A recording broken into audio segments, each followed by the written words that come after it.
you're a regular visitor to this channel, you're already going to know what I'm about to say here, but if you're new, it never hurts to get acquainted for the first time. It's no secret that as well as being an avid wargamer, I am indeed in love with the whole nerd sphere in general. Here on the channel, we love to throw a spotlight on lesser known wargames and miniatures, but at the same time we have a deep and burning passion for books, movies, video games, and indeed, role-playing games too. So it should come as little surprise to you that today I want to talk about a new little indie game that I've recently fallen in love with. But this one doesn't involve danger dollies. Today I want to talk about Cyborg.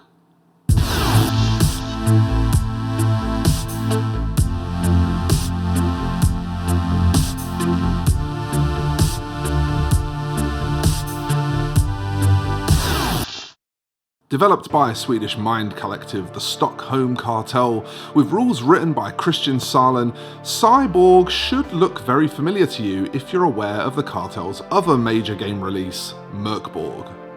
Being very obviously influenced by the incredible Mike Pondsmith's Cyberpunk universe, amongst other giants of the genre, it should be no surprise that Cyborg sets its scene in a corporate-controlled nightmare future of cyberware, nanotech, greed, corruption and violence.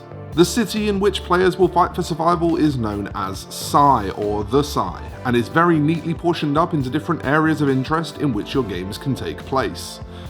However, unlike most RPGs, lightness is at the very core of the design with Cyborg, and so instead of books upon books of source information for the setting, GMs and players are encouraged to take the bare bones provided and run with them, fleshing them out to their own tastes and desires.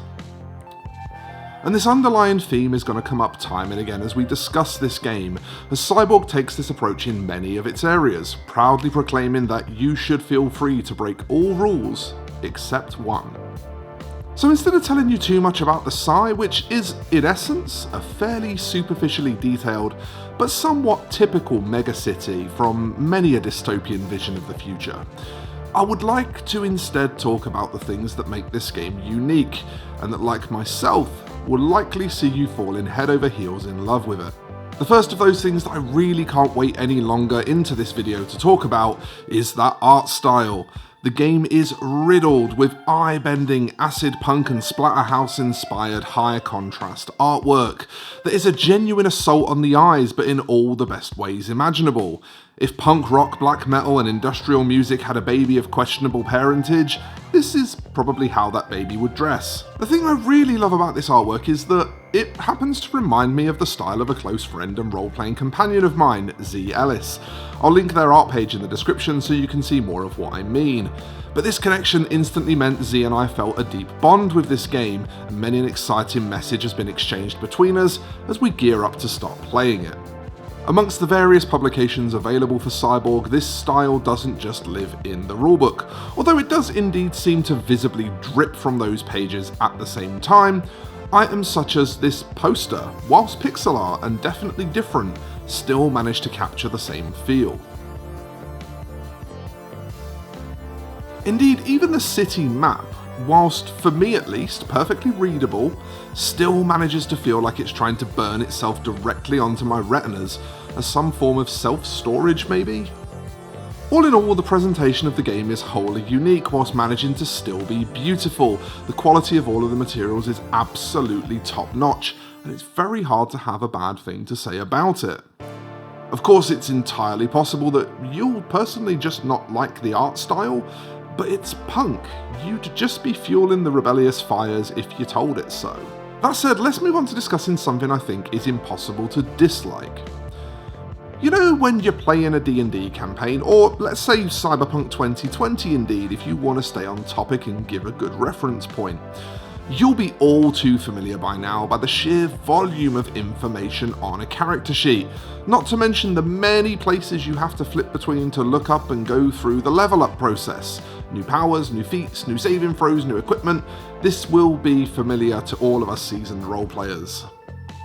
We'll throw all that in the bin because as well as leveling up being entirely at the GM's discretion, in Cyborg it all happens in this one little block of text and involves three, yes, only 3 sets of dice rolls. That's it. Job done. no consulting the library and spending 30 minutes plus getting sorted. You may be forgiven for thinking this is oversimple, and that it narrows the scope for how characters can improve, but no, you'd be wrong. It's all there, you just do so much more of it through proactive roleplay events in game time. You want new equipment? Do jobs, raise money, find contacts that are selling that equipment, go and buy it. You can literally build a whole mission around someone in the party wanting a new gun. So what about powers? Well, in this universe we have nanopowers and apps as the two different kinds of quote-unquote magic. You see, everyone, at least as far as characters go, is hooked up to the net at all times and experiences the game world through augmented reality. This means apps can have a very real and very physical effect on the world. Use an app to convince someone that they're on fire, they'll absolutely feel pain. That kind of thing. What this means is that powers can also be acquired in this same hands-on in-game way. The character development, rather than feeling oversimplified, just comes off as feeling far more organic and immersive than I've ever typically seen in most other RPGs. And once again, this approach prevails throughout the game. For example, let's look at hitting an enemy. That's a d20 plus relevant stat versus a difficulty of 12 that can be conditionally modified up and down. A very familiar system to all of us, but where it becomes clever is when the baddies slap back. You see, enemies don't really roll dice in Cyborg. Instead, the GM tells you what they're trying to do to you, and you roll a defense roll, d20 plus a relevant stat versus difficulty 12, which can again be modified conditionally in either direction. Taking damage? Well, weapons have damage dice and armor has armor dice. The DM tells you how much damage you took, you roll armor dice, you subtract the result, you deduct the HP. It's just slick, quick, and from a design perspective, pretty sick. And that definitely all rhymed. At all avenues, Cyborg is the kind of game that encourages you to focus on narrative and role-playing, and to allow the system to just be there and make things exciting, and to help them flow better. Now, if like me, you often find yourself pressed for time, and if you love GMing but find it really hard to dedicate days out of every month to prep work, well, I think the appeal of this approach is pretty obvious. I can think of no better capsule through which to demonstrate this idea than how simple the character sheet for the game is. I mean, look at this thing. It's about as complex as a HeroQuest character sheet. And HeroQuest is a board game. Speaking of GMs, if you are one, then Cyborg is the kind of game that will really look after you. The book itself is packed with tables to generate missions, NPCs, random events in both meat space and the net. You could, if so inclined, roll dice to generate your entire campaign. Not that campaign will necessarily be a long affair, however, because Cyborg is a brutal game, and defeat is kinda, loosely speaking, part of the intention.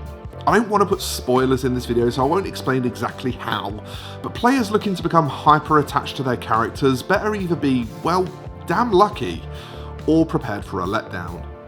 Cyborg makes a real concerted effort to make you aware of how terrifying its world is. It wants you to be scared, to be cautious, but also to be angry and rebellious and to take stupid risks, knowing full well that they're stupid. More so than any Cyberpunk RPG I can think of, Cyborg embodies the ideals of living fast and dying young. Of course, in hearing that, you might think it's pretty heavy and depressing as games go, and well, it could be if you wanted to run it that way. But the setting allows plenty of space for fun, comedy, hedonistic partying, and thrill-seeking. In fact, if you really want to hammer home that darkness in your games, contrasting it with lighter sections is probably just good GMing. In summary, as the first roleplay game we've reviewed on this channel, I don't think I can recommend Cyborg enough. As a Cyberpunk junkie, it scratches that itch for me with chrome-clawed hands, but at the same time, somehow introduces novelty to a genre that I've explored deeper than any other that I'm a fan of. The rulebook itself retails at between £35 and £40 depending where you buy it. I'll leave a link to it below so you can grab a copy if you'd like it. There's also an asset pack which contains a pre-written adventure and doubles as an A3 poster with that lovely pixel art that we saw earlier. On top of this, you'll get a pad full of location templates and a pad of disposable character sheets. This retails at between 28 and 32 roughly. Again, I'll link it below. We'll be kicking off a campaign in this universe very soon in my Discord.